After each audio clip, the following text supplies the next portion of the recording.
Welcome to the Palace of King David.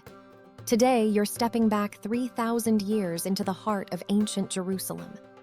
Beyond these walls lies not just a royal residence, but the center of a growing kingdom. As we walk through its gates, you'll discover where decisions were made, where history was shaped, and where daily life unfolded for kings, servants, and soldiers alike. Get ready to experience a world where power, faith, and survival were woven together. Your journey into the past begins now.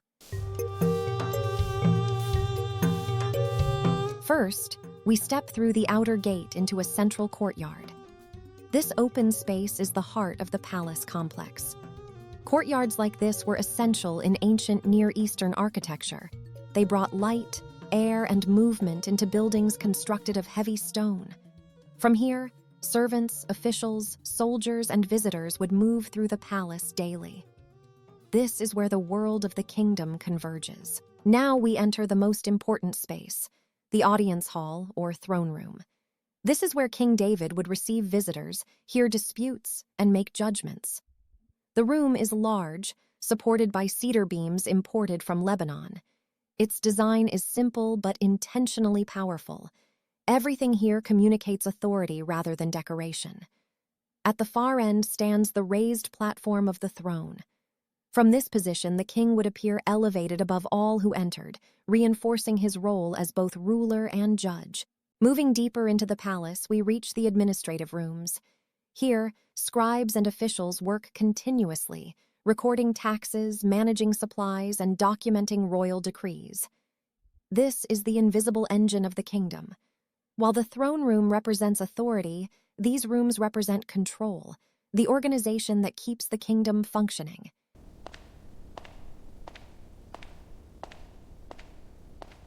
Next, we enter the storage chambers. Here, rows of massive clay jars line the walls filled with grain, oil, and wine. These supplies are not just for daily use, they represent the wealth and stability of the entire kingdom. In the ancient world, power was measured in stored food. Whoever controlled the harvest controlled the people. The air here is cooler, quieter, and heavy with the presence of abundance, carefully managed. Now we enter the kitchen, the busiest and most active part of the palace. You can see the servants grinding grain, kneading dough, and cooking meals for the royal household. Every meal prepared here supports the functioning of the entire palace, from soldiers to scribes to the king himself.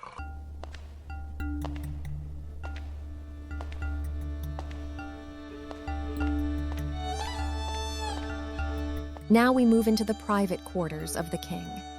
This space is far quieter than the public halls. Here you can see his simple wooden bed, woven textiles, and storage chests.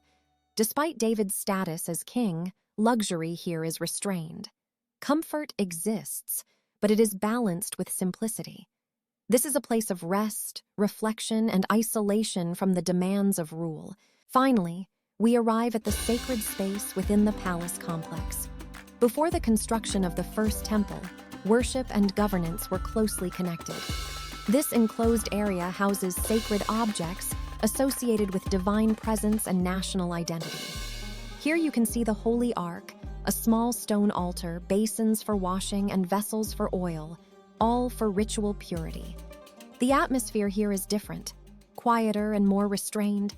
Light is dim, filtered through fabric and stone. Everything is arranged with care and reverence.